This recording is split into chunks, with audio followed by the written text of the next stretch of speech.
Hello everybody, welcome back. Today as well we have got you another video. In this video I'll show you how you can delete Snapchat group that you have created.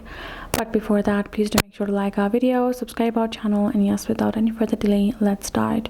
So for that matter, all you gotta do is simply open up your Snapchat app right over here, and this is how the interface is gonna look like. Now from over here, simply go ahead, tap on this little chat icon at the bottom, and if you tap on it right over here, you will find this kind of interface. Now when you go to this group section right over here, you will find all of the groups that you are in or that you have created. Now let's say this is the one that I created. I'm going to tap on it, and this is how it looks like.